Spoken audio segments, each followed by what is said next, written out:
Today we're talking a bit about stewardship, which you guys ask tons of questions about all the time, and it is a full collegiate course from 101 to 801. And so this live isn't going to cover all of it, obviously, but we can get into the basics. I can give you guys some real world examples of how it works, some of what it is, and why it's the hardest part of generational wealth. Let me, a couple things that just happened a day or two ago.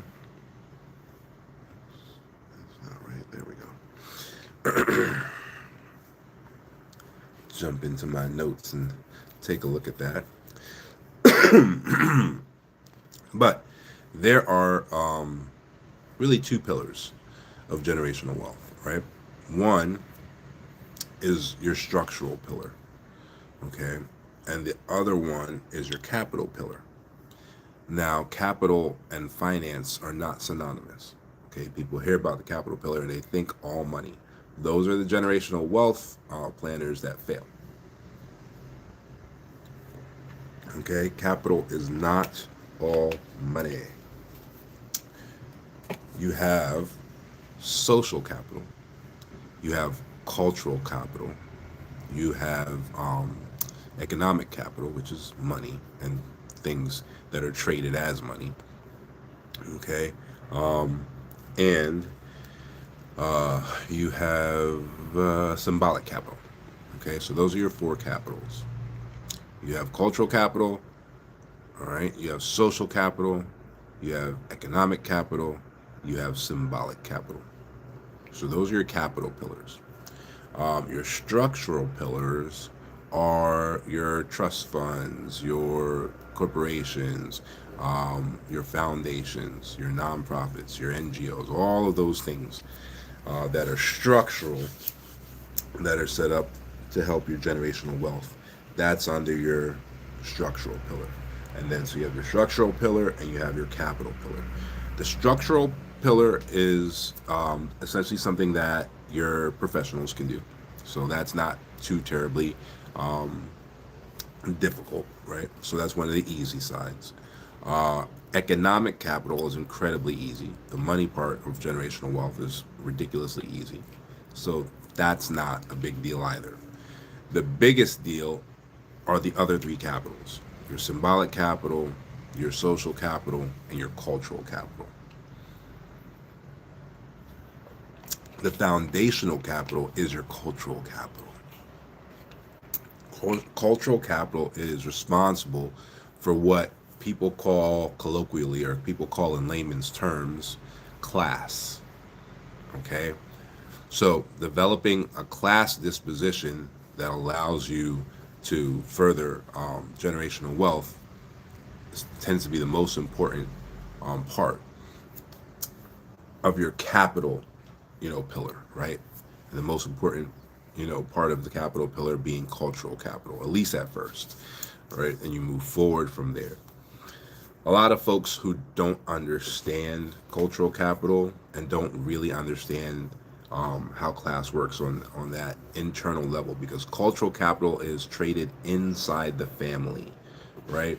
Are thinking of socioeconomic classes. That's not what we're talking about. So we're not talking about upper class and lower class and poor. That's not what we're talking about.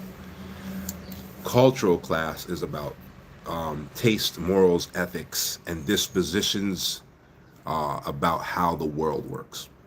Okay, which essentially boils down to confidence.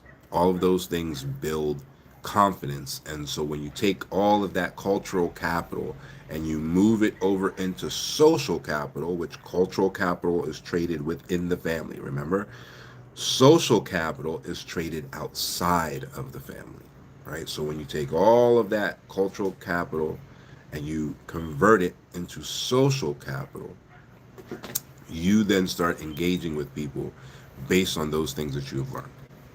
Okay, and so at that point it becomes confidence, right? But you need the right kind of confidence to ensure that Your family is absolutely, locked in on stewardship, which means they're locked in on taking care of the other members of the family in a productive way that actually benefits everybody, right? So not necessarily, and there are ways that you can take care of people that actually diminish their capacity to do for themselves, right? So that's not productive, in any way, and it actually diminishes the strength of the family. So understanding how to do that is also part of the cultural capital. All right, we're starting to understand how important cultural capital is and why families that don't have it tend to fail by the second generation of their generational wealth. Right. So yeah, yeah, it starts immediately. Immediately, cultural capital starts immediately. It's inherited and passed down. Most of it is crafted by intentional action before the age of 4. All right, so cultural capital is immediate. The older you are, the harder it is because now it's breaking habits and learning new habits and all of that. Doesn't make it impossible, but it's like a 40-year-old who just discovered Zen. Right now, he's going to start meditating every day and learn the koans and become a Buddhist and right. Think about how difficult that is for that 40-year-old to stop looking at the world through the lens that they've always looked at it through and now start looking at the world through a different lens, right? It's a mindset shift at that point. So for adults who, decide they want better for their families and they want to start building a dynastic family and they want to start building generational wealth and all of that stuff, it's more difficult for them. For the kids, it's like second nature, right? Which is why if you do it right, it's almost a shoe in that those kids are going to be in the 30% that hold generational wealth past the second generation, right? 70% lose it because they think, primarily because they think capital is economic capital. They think it's all money, and they focus on all money, which is the easiest part of generational wealth, right? The people who make the money part hard are trying to mix their personal wealth plan with their generational wealth plan. Those are the people who will swear that the money part is so hard. It's because you want to benefit from the money. You're not thinking generationally. It is not a real generational wealth plan. It is your personal wealth plan, and maybe you're ashamed of like trying to seek wealth or something, so you're playing it off as I'm doing this for the kids. No, if you're doing it for the kids, it's ridiculously easy. The only time it's hard is if you're doing it for yourself, because it's extraordinarily hard for you to make enough money for it to impact you in your generation. That's what's hard. So if it's a real generational wealth plan, the money is always ridiculously simple and easy. That's why generational wealth families don't even talk about money, because it's the easiest kind of self-realizing part of this entire journey, right? Because you can literally put any amount of money you want and compound that amount of money, and over time it will become substance. There's nothing to it, right? So that part is incredibly easy. All right. So put the economic capital out of your head. That's not the capital that you want to focus on. You want to focus on social capital, and you want to focus on cultural capital. All right. I am into fake it. You may no, no, no, no, no, no. Emulate what you want to be. Because if you fake it till you make it, the problem with that is that you might become comfortable, especially if your fake works. For example, social media is fake it till you make it. The vast majority of people on social media who are on here 12 hours a day, that number one is a red flag that if you got the time to be on social media all day long, you're not doing any work. The social media is your work, right? You're at work if you're on social media 12 hours a day debating in TikTok lives or something, right? So that fake it till you make it, where they're faking that they're doing work, they're faking, that they're living a certain way, they're faking that they're in a certain social class or whatever, right? They've now become comfortable in that because enough people have believed the fake, right? So you really want to emulate what you want to be. right? No, I'm talking about blue collar worker trying to make a step up. No, I got you. I got you. But the blue collar worker shouldn't fake it. He should emulate. So if he shows up, if he wants, let's say the blue collar worker wants to get into management. If he shows up every day dressed like management and then changes into his uniform, someone's going to notice that. Like, where is he coming from? Why is he, why is he always here, dressed like, the white collar worker? Why is he learning the white collar worker things? Why is he, going to extra classes, maybe getting degrees, maybe getting certifications, whatever he has to do to emulate where he wants to be? That's what you want to do these days, because the fake it thing is going, it's going to arise, it's going to muck, right? So, but even the engagement, that's happening now is also part of cultural capital, right? For example, let me read for you a little bit of a report that our old governess, I miss her to death, wrote up for what she observed at the preschool now of my son. Right now, your entire team has to be on board. So if you're going to have nannies, governesses, and all that, they all need to be trained in the type of cultural capital that you want to see in your house. So here's what happened. My son throws things. He's 21 months old. He throws things. All right. So he throws things.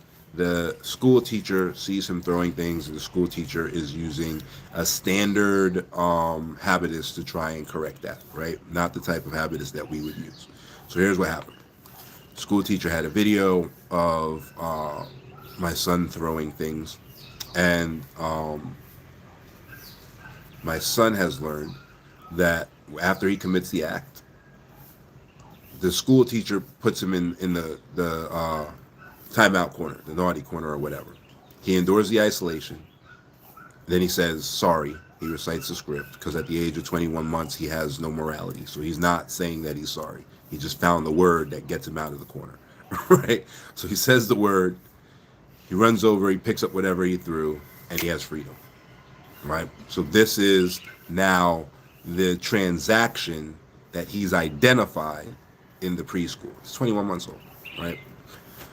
Now, here's what my governess stepped in and did, because she's reinforcing the cultural capital that we want to see, right? So she says, at 21 months, this sequence is likely mechanical rather than moral.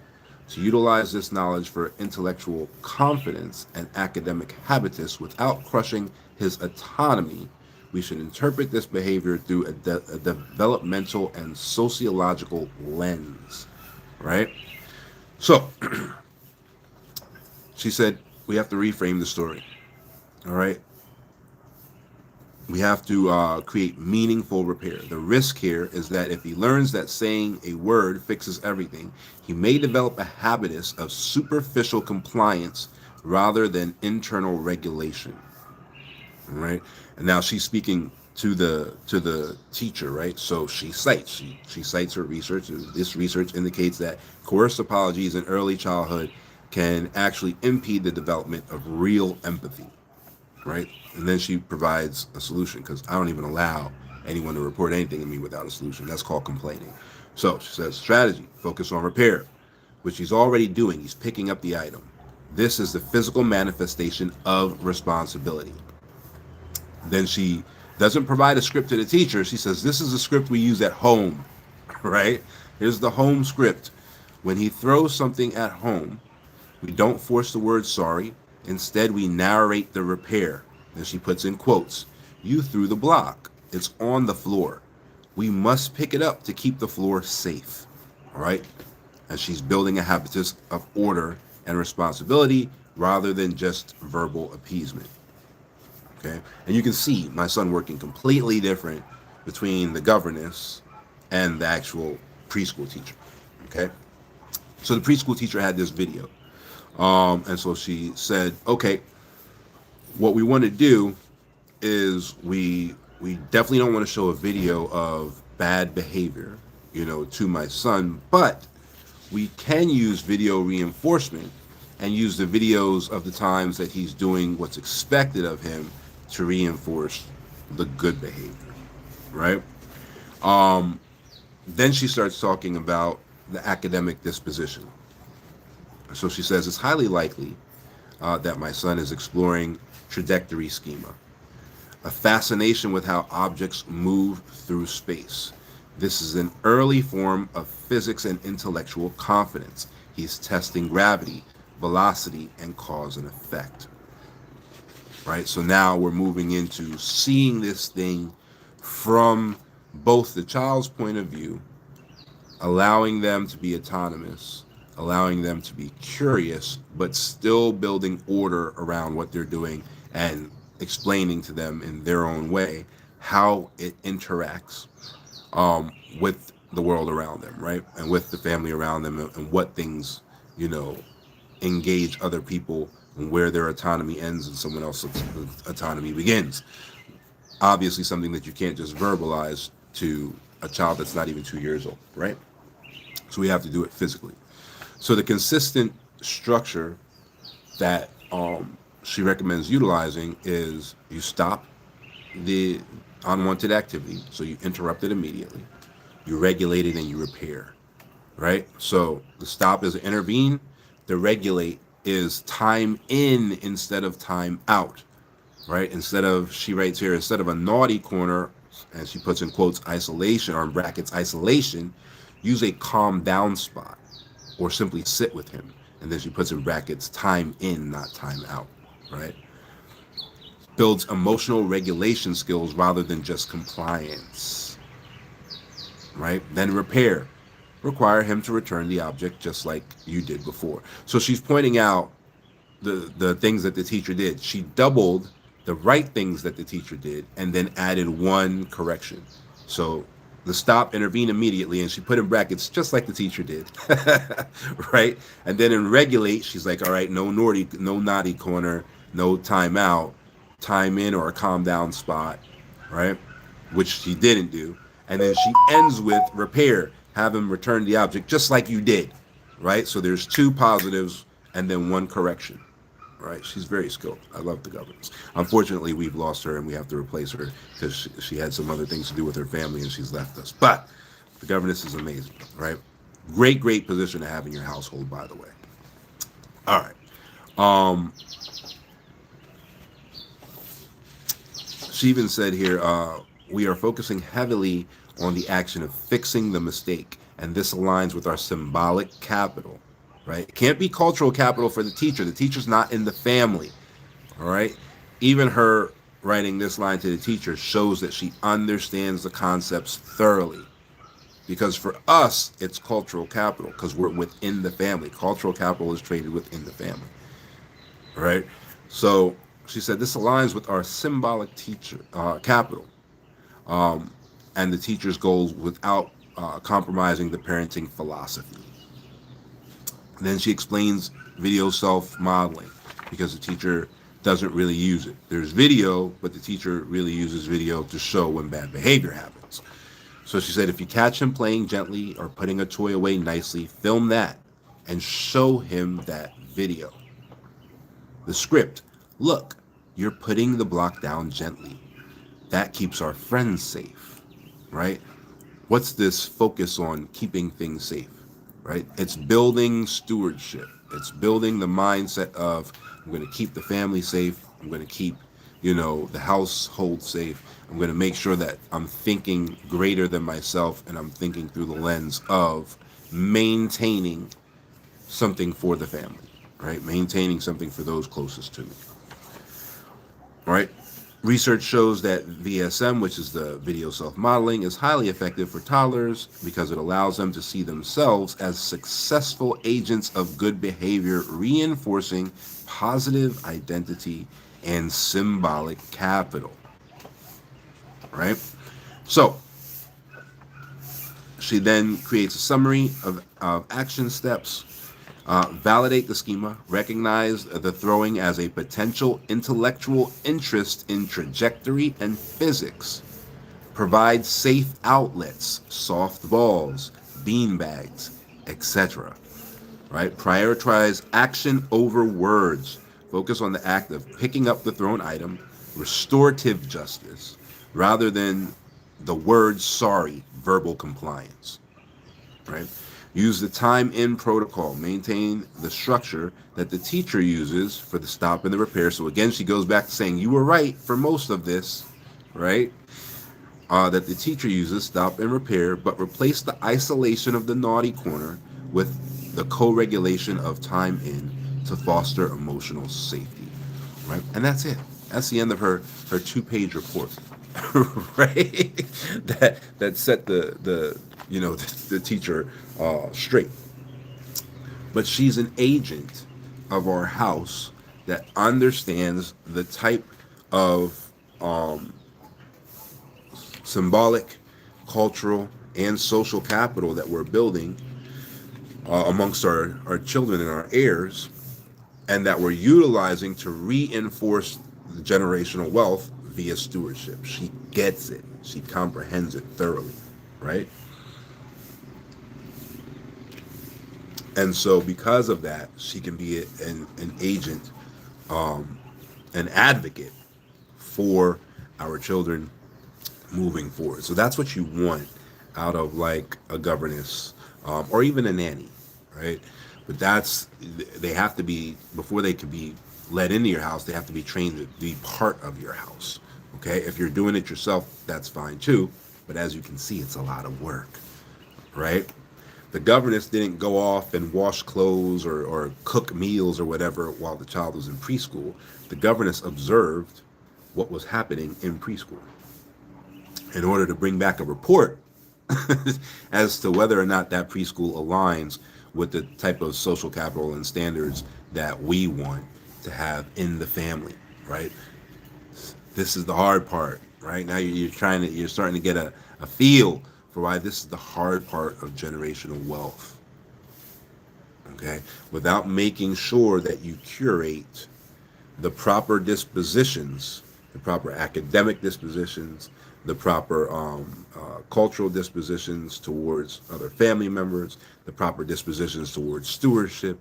Unless you're cultivating those proper dispositions from the beginning of your heirs' lives, you are in that 70% that's going to fail by generation 2. That's what makes that 70% fail. And that's why that percentage is so high, because the work is so hard. Because you got to remember, the 70% is already a percentage of extraordinary individuals. Because most people are too lazy or too uncaring to even try to benefit their family without benefiting themselves. Because that's what a generational wealth plan does. It benefits your family without benefiting you. Most people are not about that life. So now you're talking about the very, very small percentage of people who are willing to put something in place and willing to put their money where their mouth is and actually have money compounding over years, that by the time that money is ready to be deployed, they're probably dead, and they've only benefited the next generation or the generation after, depending on how small the initial sum of money was, right? And so that's already a ridiculously small percentage of people, maybe 10%, maybe, right? So it's already a ridiculously small amount of people that are that selfless and that love their family that much, right? Most people do not. And so within that tiny little 10% now, 70% have gotten over the hump of maybe setting up the structure pillar, right? So maybe they have a trust, maybe they have a this, maybe they have a that, and the economic capital, right? They put some money in and let it compound, but they never did any of the other capitals. They never did the symbolic capital. They never did the cultural capital. They never did the social capital. So by that second generation, it just all falls apart, right? And then from there, either somebody has to start over, or that's the end of it, right? So that's why the numbers are incredible, because the percentages of extraordinary people anyway, it's the percentage of the people who have actually engaged in generational wealth, which is typically extraordinary. Sometimes, whatever, it's a lottery winner or something like that. who was smart enough to not just blow it all on themselves and do whatever. But that in and of itself, lottery winners are completely extraordinary, right?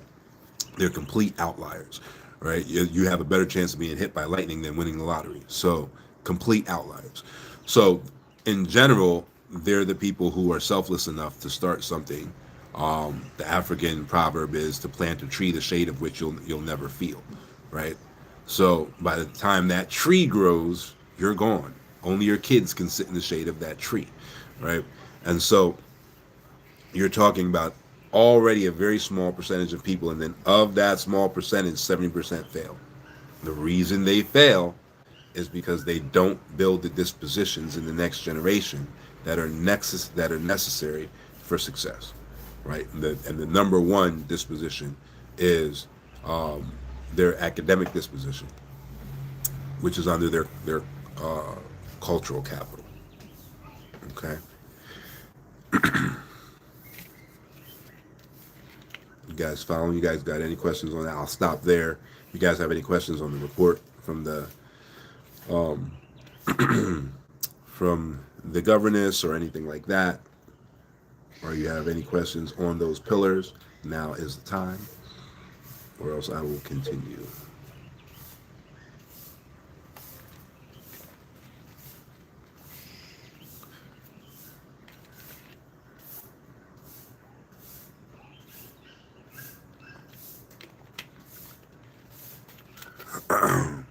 Here's an example. My son texts me after an argument wanting to start a fight. I show him words need to mean something, so... Okay, I'm waiting for the rest of that.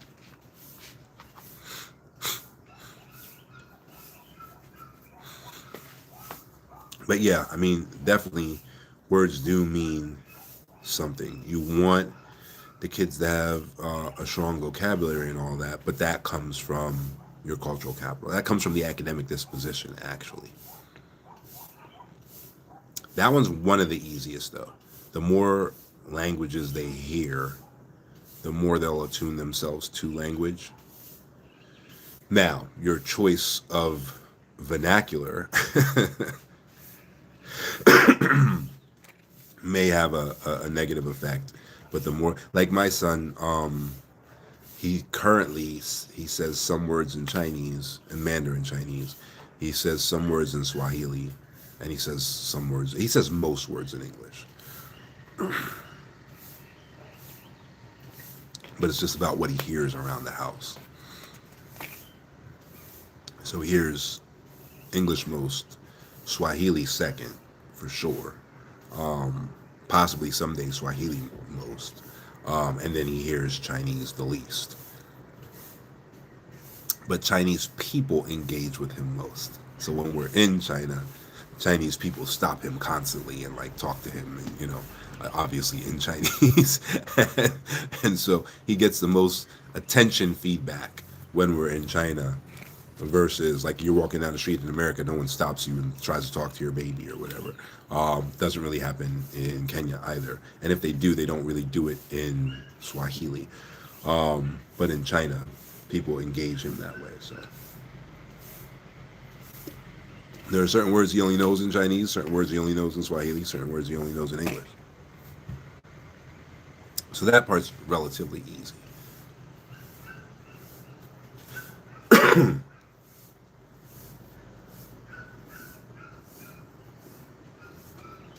Ooh, you really writing over there. I'm still waiting for whatever's after the so.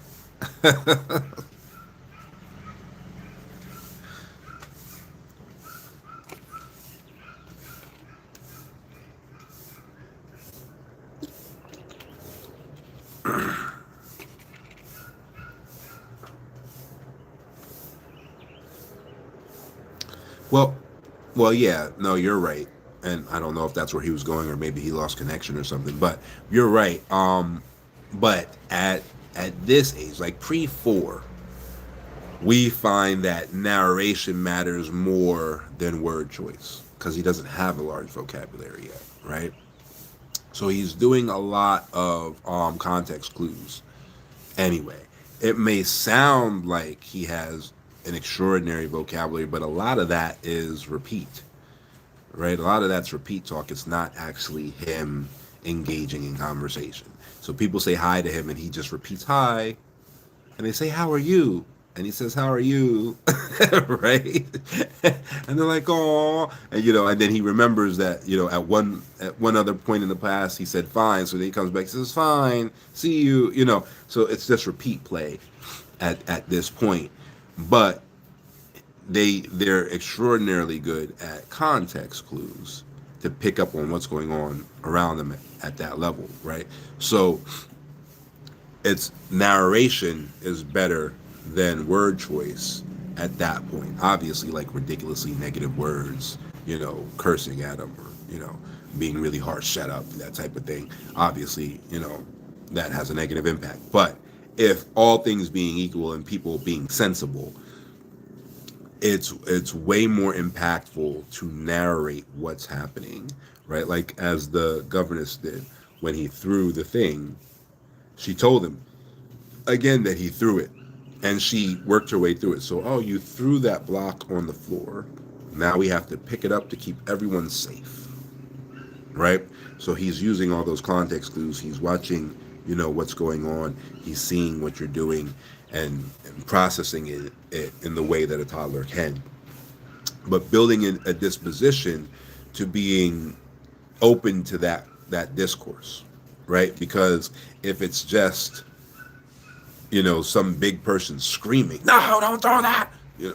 Now he's not even open to the discourse. He might run and pick it up because he's scared to death, right? But he's not open to the discourse anymore. He doesn't want to have that engagement again, right? Versus, oh, okay, I'm learning something. I'm putting the pieces together. I want to have more engagements like that where I come out of it feeling accomplished and feeling that like I figured something out. And the other thing is that they're going to have to test it to make sure that they did understand what was said, because they don't actually know language yet. So if they think that don't throw means not to do this action that I'm doing with the things, they got to pick it up and do it again to see if you say don't throw again, right? Because they don't actually know the language. So treating them as though you've told them something once and they've comprehended it and now they're just defying you, that's your framing. And you're creating an academic disposition that's going to affect their ability to have stewardship, and it's going to affect their ability to carry the family in the future. And it all starts with you. It's another reason why it's a very small percentage of people that can even build generational wealth, because they have to be able to take accountability. How many people do you know who can take accountability? And if you think you're the only one you know that can take accountability, you're probably wrong. Because you know everything that you do, you should probably think you're the least capable one of taking accountability. Even everybody else thinks that you're the most capable because you know all the skeletons in the closet. So anybody who starts with raising their own hand is typically full of shit.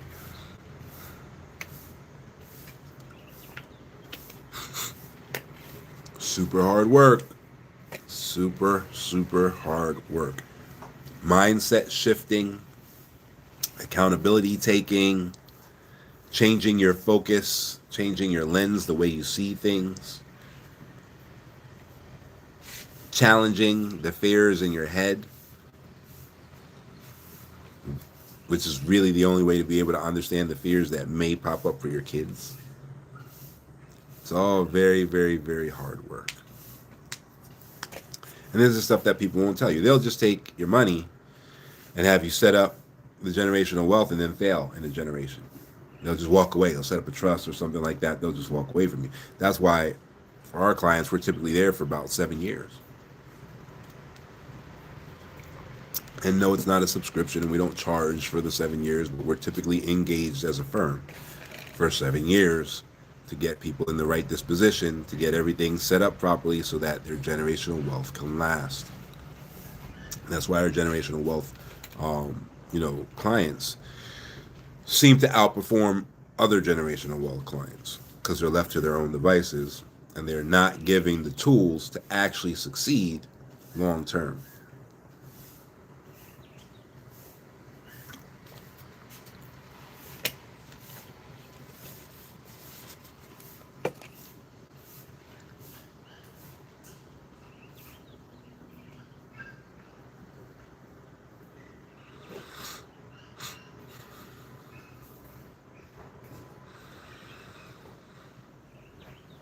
Well, yeah. So you're right about that.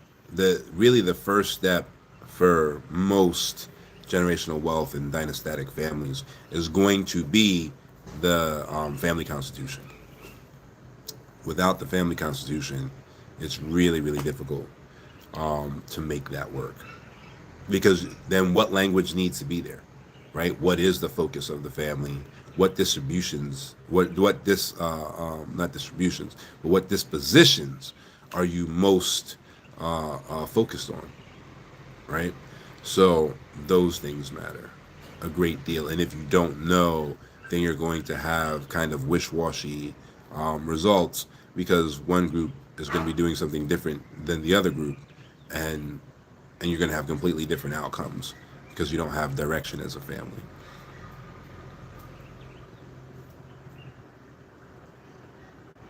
Yeah, yeah. Even like the Rockefellers were saying that like it's the foundational document of their family is the Rockefeller family constitution,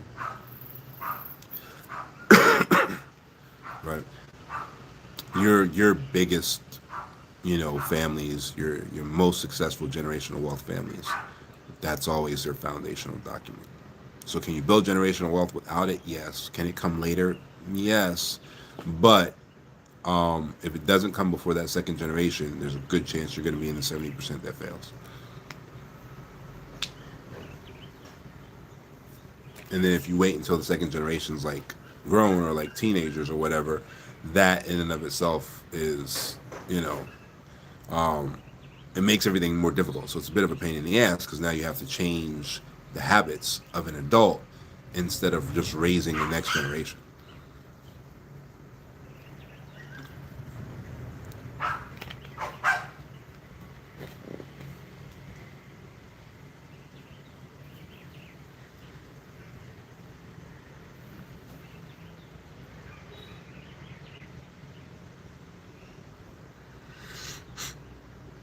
Okay.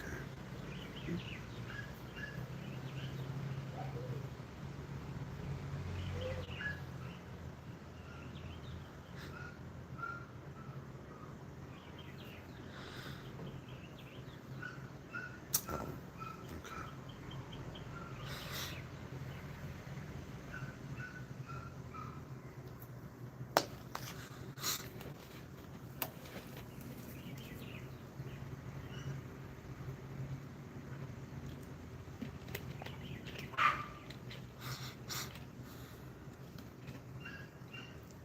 Wanting to start a fight.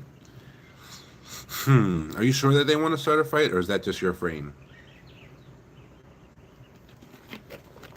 And if they do want to start a fight, then what's the dopamine hit? Like, what are they going to get out of that? What causes that to be a preferred behavior?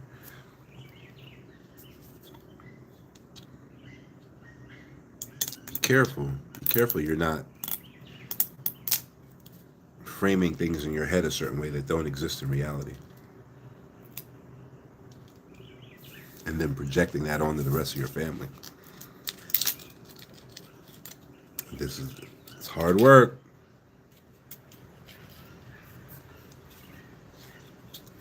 Can't say that enough. It is not easy. It's not all Virgin Islands and uh, limousines.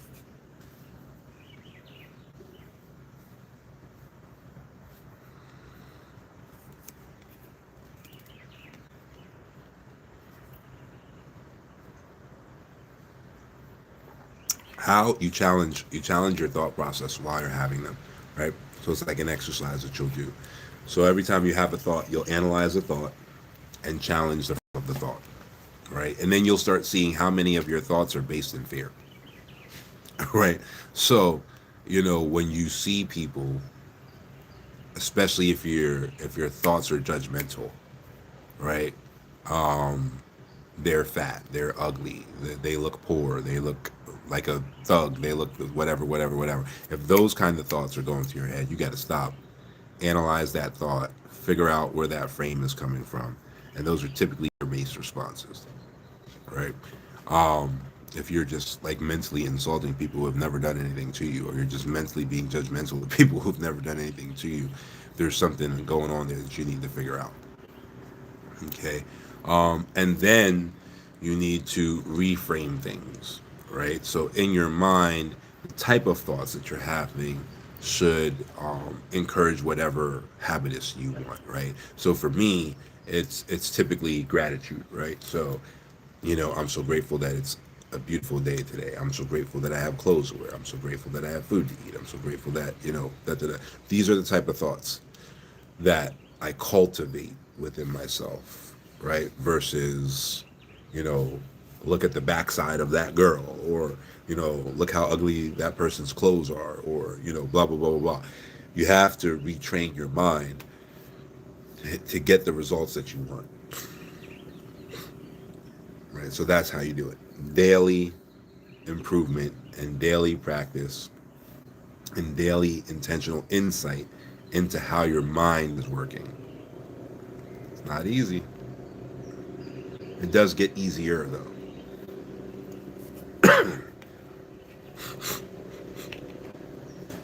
Sure, you'll slip. Yeah, you're a human being. You'll slip. You're not a computer. After 20 years of practice, you'll slip. People can still make you angry, right?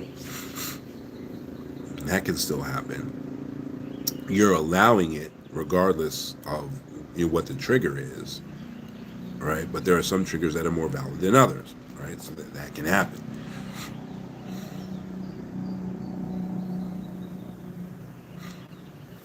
Yeah, it's not about being perfect. It's about improving and progressing. If you're concerned with being perfect, that in and of itself is a frame that you have to analyze. Who have you ever met that is perfect? Why do you think that perfect is the starting place? You know what I mean? So on and so forth, right? So if that's going on in your head, you got to figure that out as well.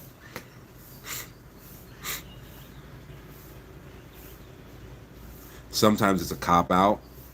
Yeah, sometimes it's a cop out. When you when you hear somebody talking about a grand form of perfection that needs to be adopted by all people as a starting point, those people, whether they know it or not, are typically full of shit, right?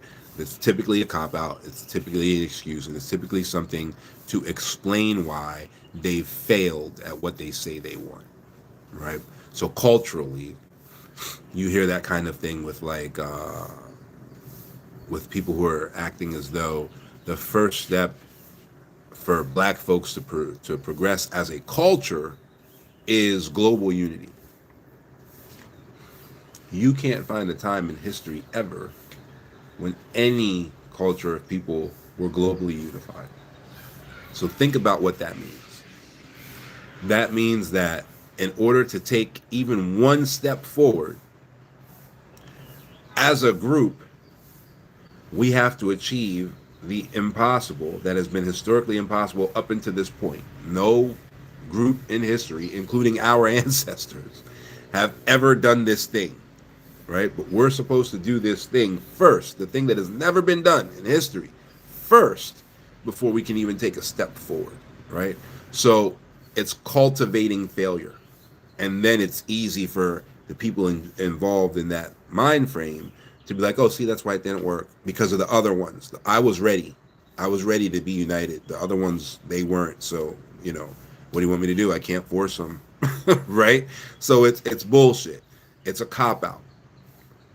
It allows people to escape real work, right? And so sometimes they don't even know they're doing it. Sometimes it's the habitus that was trained on them as they were children and they were coming up.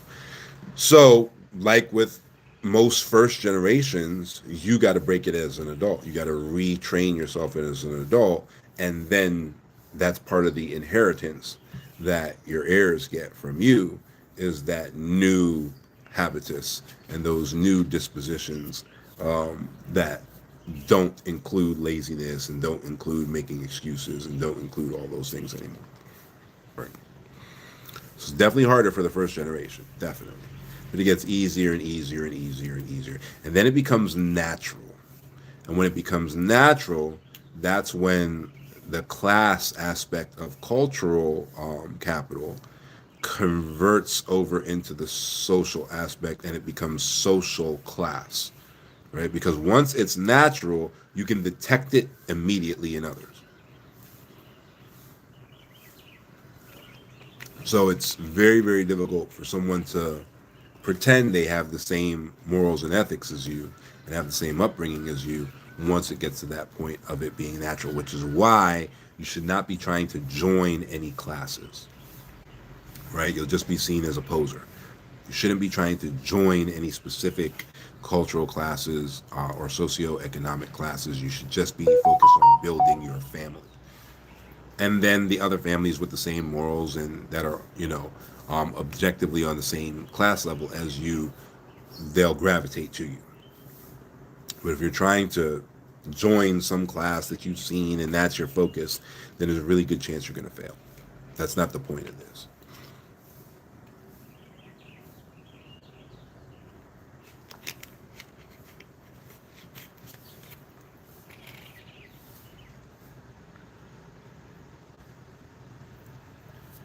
Yeah, the point is leaving those people who never asked to be here that you brought into this world better off than you. That's the point. That's the only point.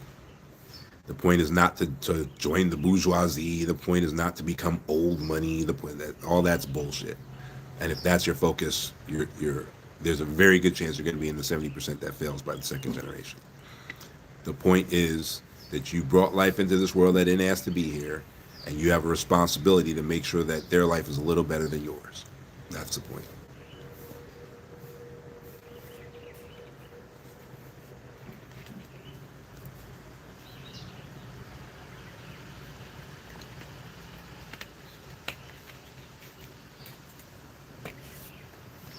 Hey, Safe Space, how's it going?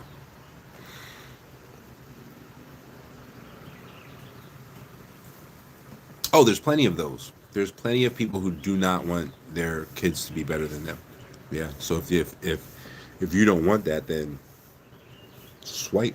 You know what I mean? It's all good. There's always going to be way more of those than there are people willing to take care of their kids and make sure that the next generation is better. There's even the extreme, other side of the spectrum, I suppose, of people who are looking to take advantage and to live off of their offspring and the people that they brought into this world. We have folks, we have folks that are sometimes breaking from the most toxic forms of family to build their own family, right? And they do their family constitution then their own way. Like they don't have the family meeting and get input from all the family members. It's like F the rest of the family. This is now my line of, the family, and my line is going to improve, and that's the end of that. Right. And then when those folks get into like family constitution workshops and you're talking to them and, getting the backstory and figuring out what they want to be, you often see that these are the people who their parents ruined their credit before they were even 18. There's a juvenile credit bureau, right? These people, their mom turned the lights on in their name and then didn't pay the bill. You know what I mean? And then move somewhere else, turn the lights on again in their name and then pay the bill.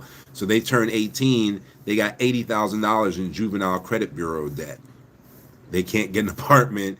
They can't get student loans. They can't go to school, all because of some selfish, ridiculous, person who's literally leeching off of them before they were even old enough to make a decision or have a choice, right? And so we see that all the time. So you're absolutely right. There's plenty of people who don't care about their kids, don't care about their family, don't care about leaving any kind of better life, and I'm not talking to those people. And those are not my people. I wouldn't even associate with those kind of people, period. But they're out there, and they're the majority.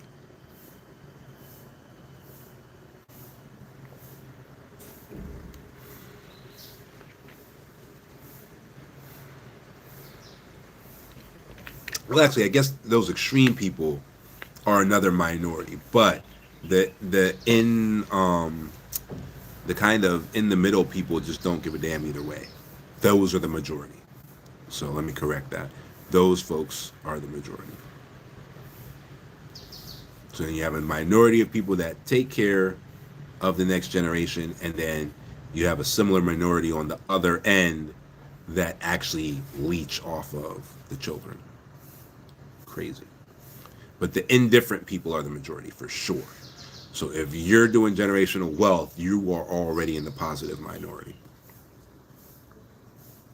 If you're leeching off of your kids and you're in the negative minority, stop that.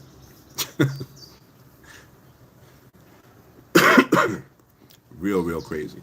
But yeah, we run into a lot of that in the family constitution workshops because people will say like what it was that motivated them to even do this, what it is that they need their family to be, what it is they're trying to cultivate, and then those stories will pop up of like, yeah, I turned 18 and already had wrecked credit, not no credit, horrible credit, because my mom took out cards in my name using my social security number, put appliances, in my name, utilities rather in my name. We even did hear about like appliances, like somebody did something in Rent a Center where they like rented all the TVs, the sofas, everything with the kid's social security number and all that, and then didn't pay obviously, and then like moved and like running from Rent a Center.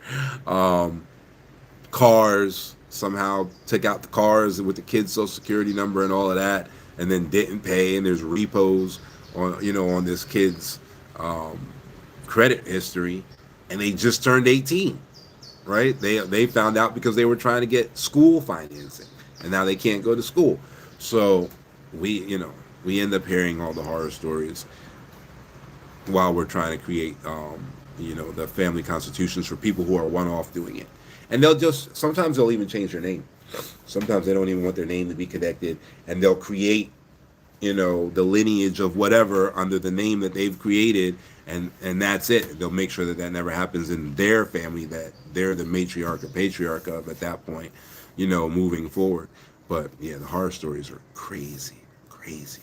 The only good thing that comes out of it is that by having that extraordinarily negative interaction, it actually spurs them to become part of the extraordinary positive side and actually build generational wealth for their family moving forward. But pretty crazy to have to go through that.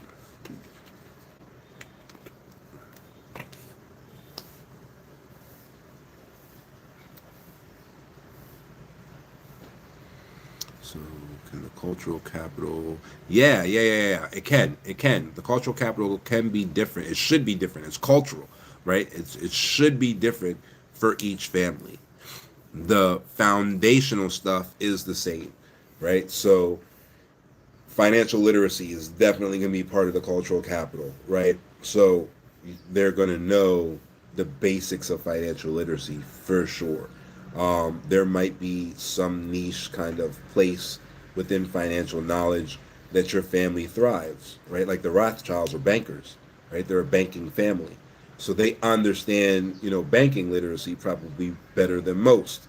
So there may be something in your family culturally that allows you to understand a certain aspect of financial literacy maybe better than others, or add an aspect of finance that might be advanced to others as basic financial literacy to your family because of what your holdings may be. So that's possible, but it should be different. Your cultural capital should be different.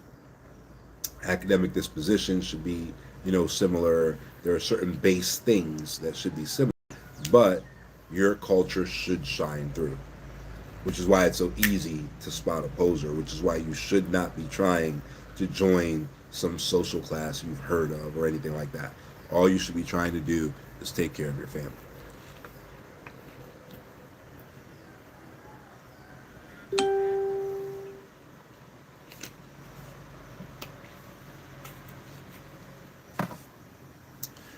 The family constitution. Oh, the question is, so how do you know what your cultural capital should be? The family constitution. Typically, that's what it is.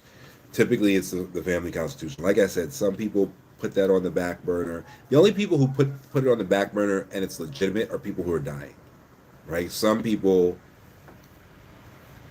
don't do this until they are already on their way out, which makes it tough to make it something that holds. So then it becomes intensive, right? And you have to put all these intensive plans in place to make sure that what you want to happen happens. So sometimes those people leave like instruction for those who survive them to create the family constitution because it applies to them a little bit more. Sometimes they'll do it, before they go and maybe leave a mechanism for amendment, which should be in all family constitutions. Family constitution is not a trust deed, so it should be pretty malleable and pretty easy to amend. But those folks are typically the only folks that it it makes sense for them to kind of skip it if need be. Most other folks it doesn't, even if they might choose to do so. So most other folks, it makes the most sense for them to get their family constitution together, and the family constitution will inform all other things, right? So the family constitution will inform the family trust deed. It will inform all of the other procedural, documents that may come thereafter. It will inform what the family's symbolic currency is going to be, all of that. All right.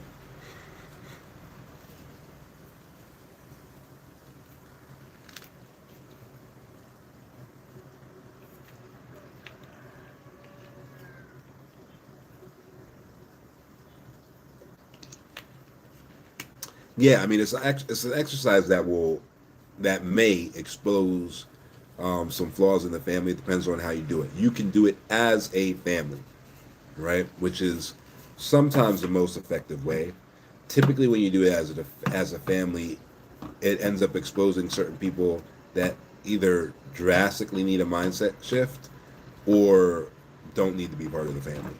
So that can be tough from time to times to grapple with. Um, but the positive part is typically those people are just tolerated and they're in the family forever sowing, discord, right? So the process puts you in a position where you can just remove them, and the family normally instantaneously benefits from it. Okay, so that process is sometimes revealing in that way, which can be tough. If it's a solo family constitution drawer, then what they're doing is they're saying, okay, my family, maybe I'm the black sheep or something like that, but like my family doesn't get it. I'm not going to allow their inability to get it to stop me from building my family the way my family needs to be built. So I'm going to create my branch of the family and I'm going to create my family constitution.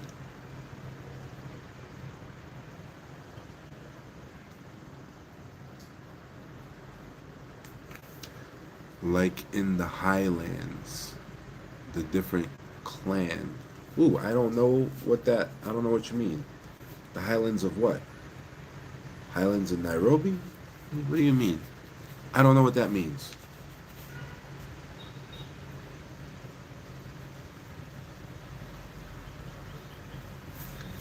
Sorry, typo. I meant like in Highlander clan.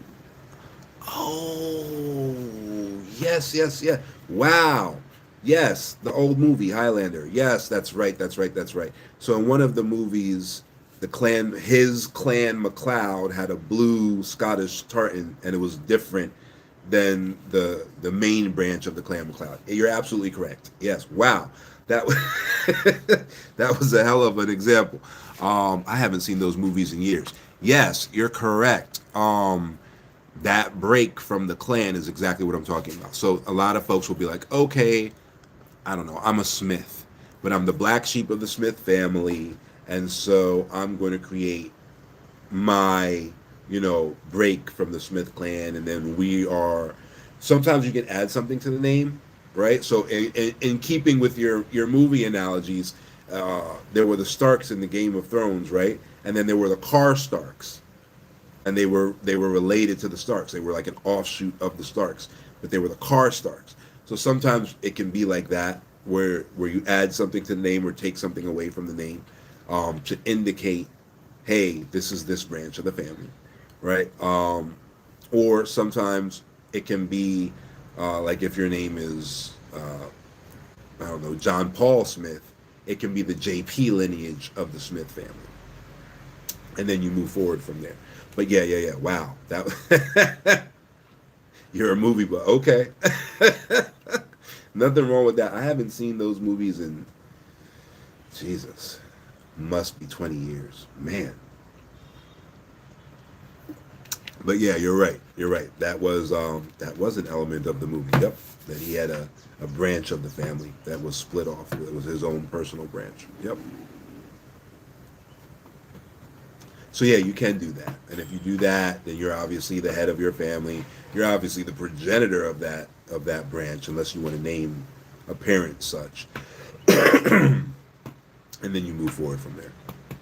Sometimes it's not about negative impact, right?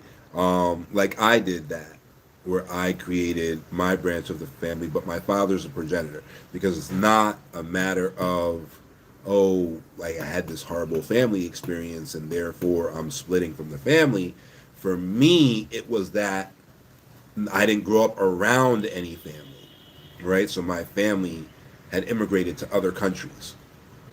So they were all in whatever countries they were in, and they weren't around me.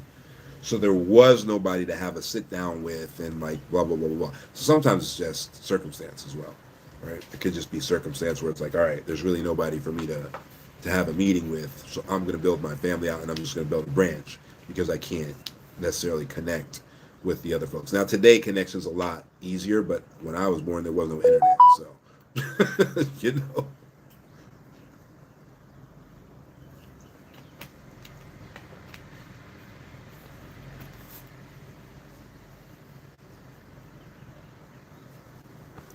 Yeah, it hadn't been here forever.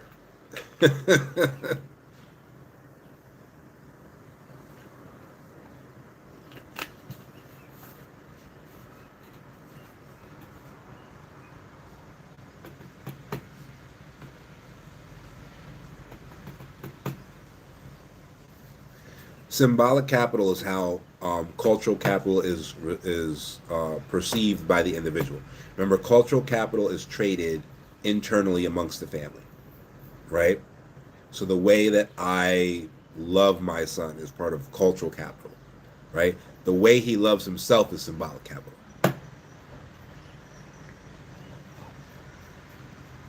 So when he sees himself in a picture, when he sees himself in a video doing something great, when he talks about himself, that's his symbolic capital. That's not cultural capital.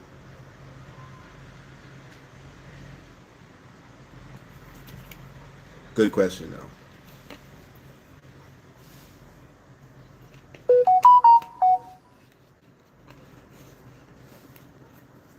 Well, social capital is what he actually does in the world, right? Which is why it doesn't matter at first. It will, and it doesn't take for him to be an adult for it to matter. It will matter eventually, and it will definitely impact symbolic capital. But initially, cultural capital is the most important thing because it creates the dispositions. Yeah, so social capital is going to be stuff like, you know, he joined Boy Scouts and became an Eagle Scout. Ooh, you know what I mean?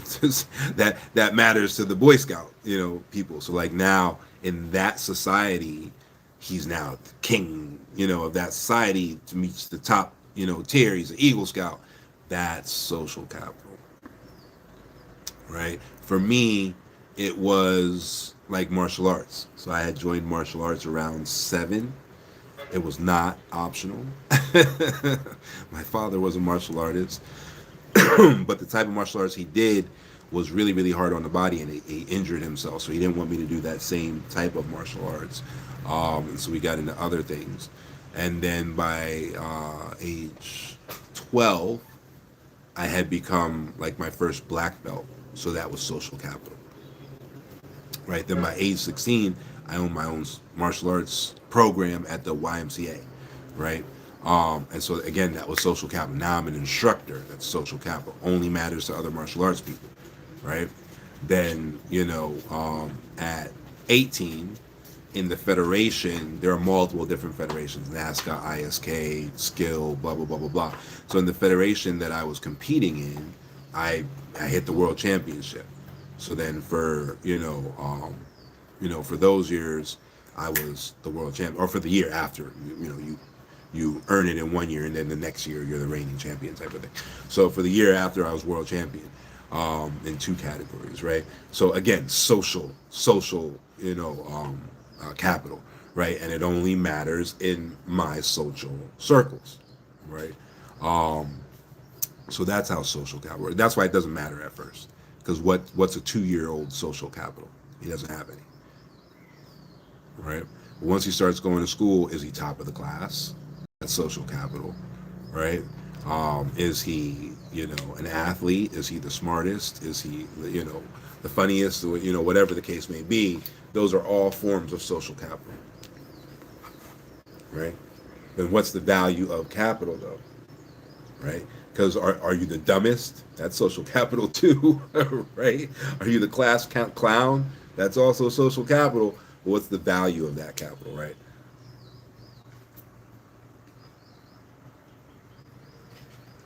Same thing with like currency. Currency is economic capital, but you could have currency where you need 100,000 units of that local currency to equal $1, or you could have currency like a Qatari or a Kuwaiti dinar, or a Qatari, but a Kuwaiti dinar, where one Kuwaiti dinar is almost $3, right? So it's all capital, but the value of the capital changes, right? You could have capital that's not valuable at all. So you could be the class clown and you got social capital as class clown, but it's not valuable.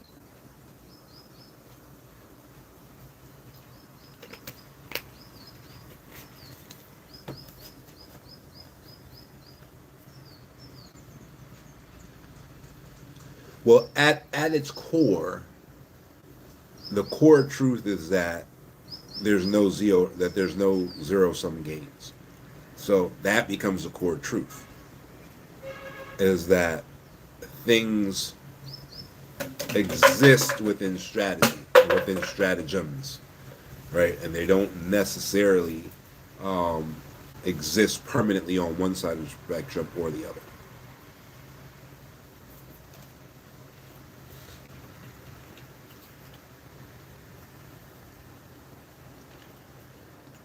Right, exactly, which is why part of cultural capital is morals and ethics, and why it's much easier to reinforce those if you have a family constitution that tells you what your morals and ethics are.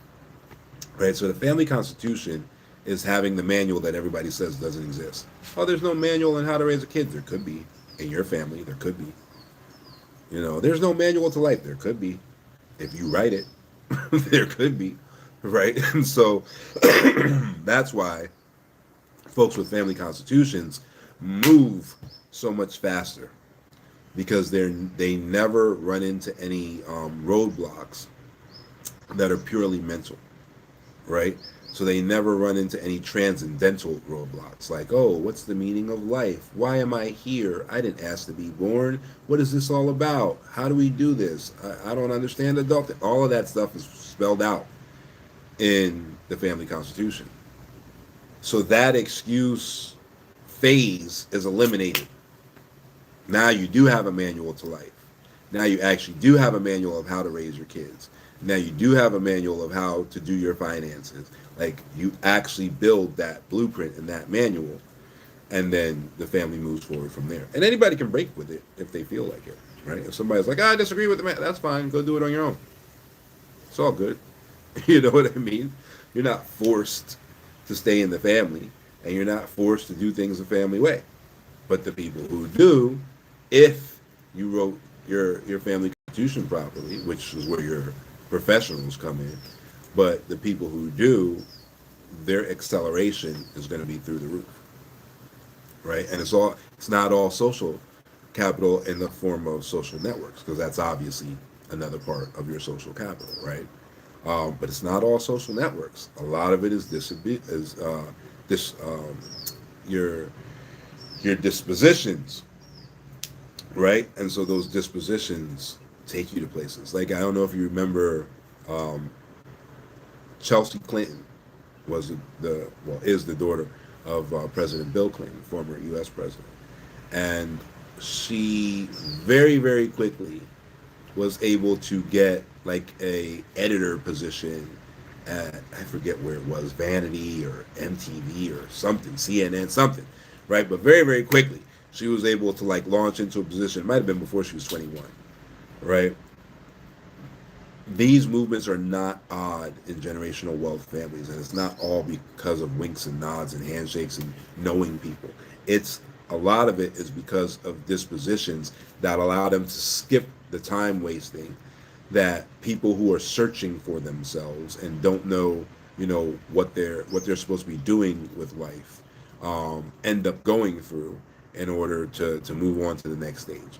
They already have that. They don't need to ask who they are and where they're going and what's the meaning of life. They got that, right? So they skip that kind of transcendental stage and move into a stage where they can actually, provide value.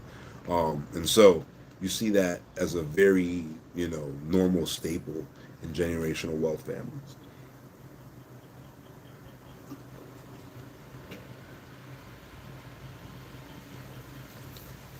But they're so young. How could they have the requisite experience? Oh, that's a great question.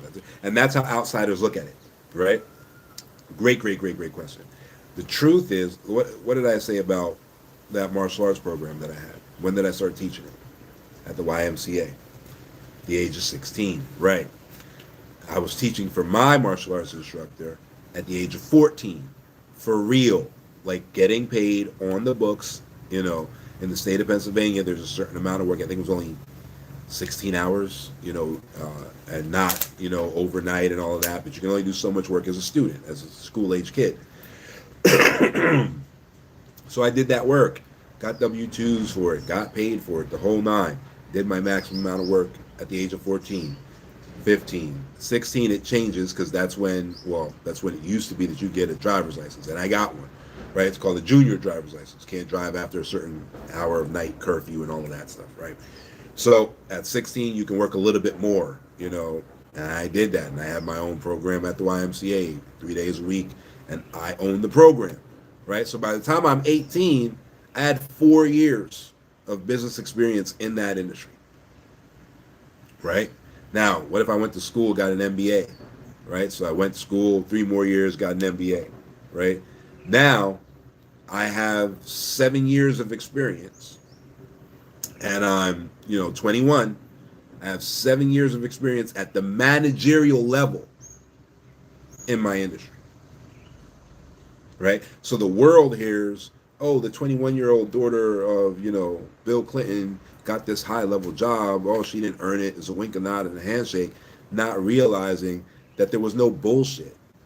Because we had that structure, there was no, I'm just drinking my life away trying to find myself. I'm doing drugs. I'm doing whatever. I'm going to parties. There was no bullshit time. All of the time was, work time, but that work time presented itself through our disposition, through our academic disposition. So to us, it wasn't work. To us, it was really fun learning, right? And so we're already ready to rock while people are still changing their majors, right? So that's how that happens. That's also why when it happens, the thing that you don't hear after you hear all of the conspiracies about, it not being earned is those departments never fall apart. It's never like, oh, well, this person was put in this position and then the company folded, right? Doesn't happen. So they are qualified. Just nobody wants to talk about it because it exposes the fact that the way that they went about it was inefficient. Not necessarily wrong, but people who don't have accountability see inefficiency as proof of failure, right? And then they internalize failure as something wrong. right? Whereas people who have the right disposition understand that failure is the most efficient methodology of learning, and they embrace failure and they want to fail as quickly as possible so that they can fail forward and that they can learn the actual industry. So it's really, it boils down to mindsets to a certain extent, but dispositions make mindsets natural, which is what you really want, right? Where they don't even realize it's a mindset, that they just have the disposition to do the thing the most efficient way because they've been trained that way since childhood.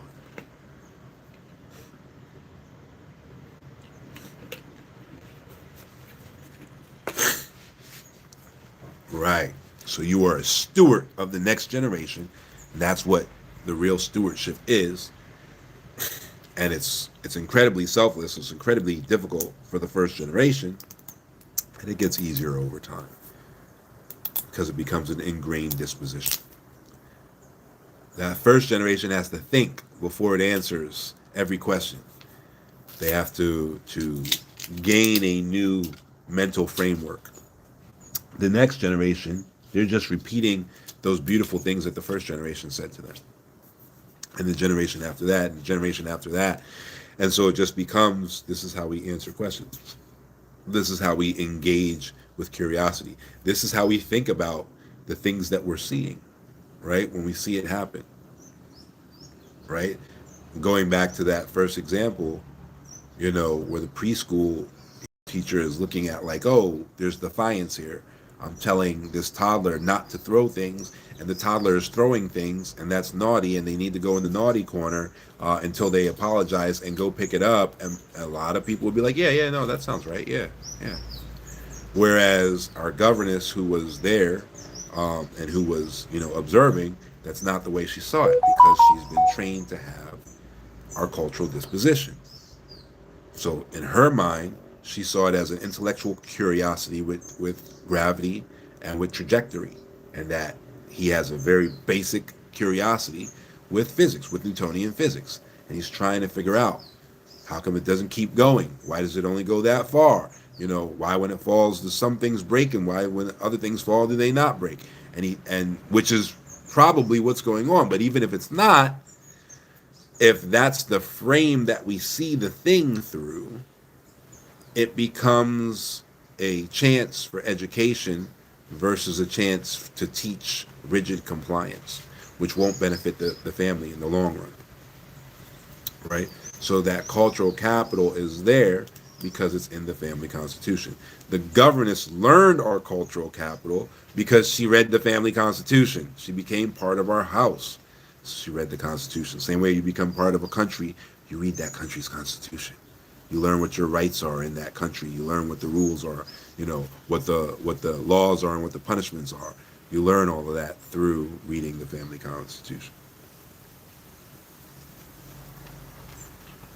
So I can't sing her praises enough. She was amazing. If she ever wants her job back, she can have it. But, why did she leave? Oh, well, so we never impede anybody's growth. This is a rule, actually, from the family constitution. And we pay really, really well. So people can typically work for us for like a year and then make a move if they want to. And so for her, she was even able to go with us essentially anywhere we went as a governess. So like she went with us to Seychelles, Maldives, China, and China was largely a business trip. So there was a product business that she wanted to get into. She asked us, we supported her, we introduced her to suppliers that we have contracts with in China. They went ahead and took her on, and so she's taking her shot at running that business, which is great. But we now have to replace her and find somebody of equal substance. So we'll see. We'll see how long that takes.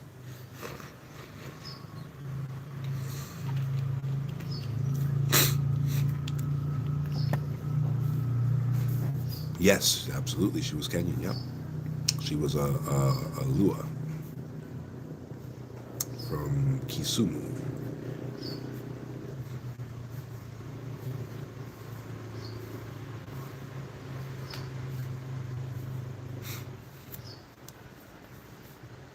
Yep. All right.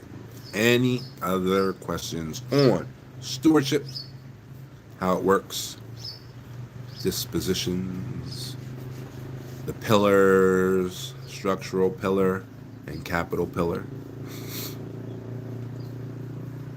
The smallest and most insignificant capital is economic capital. The most significant capital is cultural capital.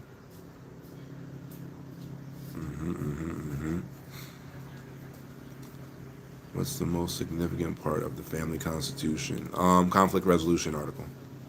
Conflict resolution article of the family constitution is by far the most important part of the family constitution. We've seen our generational wealth clients come back to us because we're not the trustee, right? So we don't hold y'all's wealth, right? So we've seen them come back to us, and they'll report to us from time to time. And so we've seen them come back and be like, listen, the conflict resolution article saved the entire family.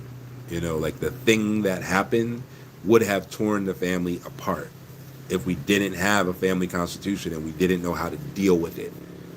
And we dealt with it in an unbiased manner, did exactly what the family constitution said that we had to do, dealt out the punishment that needed to be dealt out to the member of the family that, was essentially found guilty of the issue, and went from there. But like serious problems fester in families because there's no mechanism by which to resolve the conflict. And so the most important part of family constitutions, based on feedback from our clients over nearly 2 decades, has been the conflict resolution article. Serious conflicts happen. Serious conflicts happen. Uncle Joe slept with Bobby's wife. How you get past that, right? In a regular family, the families would have been split down the middle. Whoever was on Uncle Joe's side, whoever thought that Bobby's wife seduced him, whoever thought Uncle Joe took advantage, like it would have been split right down the middle. The whole family would have been destroyed. Nobody can work together anymore. Generational wealth is gone. Like that stupid, family nonsense would have destroyed everything. But when you have the conflict resolution already built out, and essentially it's like having like a judicial branch of their constitution, right? Already in there, and how everything is supposed to work. You go through that process, which allows it to be unbiased because you're just following the instructions in the family constitution, and it should be designed to be unbiased. And then you make a judgment, you make a summary judgment as a family, and you move forward from there, right? So in that situation, maybe Uncle Bob was kicked out of his family, and that solved the issue, for the family. There still might be individual issues, but that it doesn't derail the family, right? Because no individual can beat a family. It's never happened. It never will happen. Families are way too powerful. That's why the ruling elite in the United States pushes individualism, so that individuals in the United States can never break the ruling elite's dominance because they're not approaching it as a family. Families are just way too strong.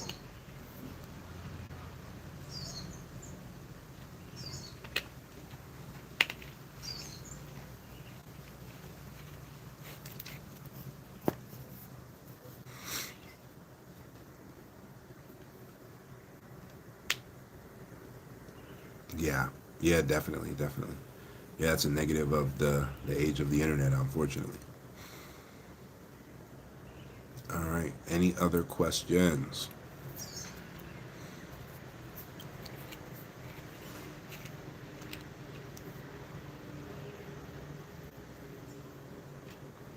We're good. We understand stewardship. We understand why it's so difficult. We're gonna have more lives on this topic, of course. We're gonna probably delve into each pillar and then each segment of each pillar, over time. This year we're doing 100 new generational wealth trusts. That is our goal for this year. We have done 4 so far, and so we're off to a good start, and that's where we're at. So as the year goes on, we're going to be talking about generational wealth more and more and more. Yes, we do have an immigration firm, so every now and then we will be talking about immigration, but for the most part, we will be focused on generational wealth this year, especially with what's going on in the world. It's just feel like we got to help as many families as we can who actually want, you know, to have that kind of financial freedom down the road and have that kind of those options for their children down the road to help them get that now. So who knows what this year is going to bring? Hopefully it's positive, but we'll see.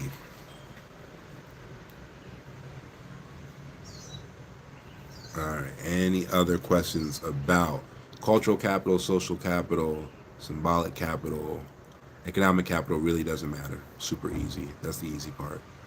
But any questions on that?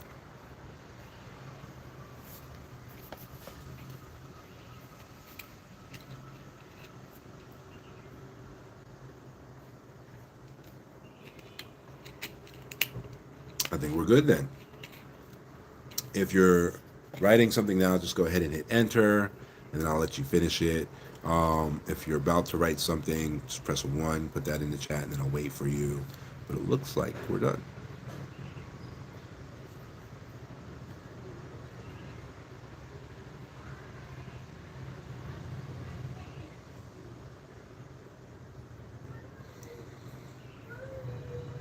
All right, Freedom Family. Looks like you guys are all wrapped up, ready to rock. It was a blast as always. I will see you tomorrow, same time, same place. Have fun. And until we meet again, make sure that you practice your cultural dispositions. All right, guys. Talk to you later.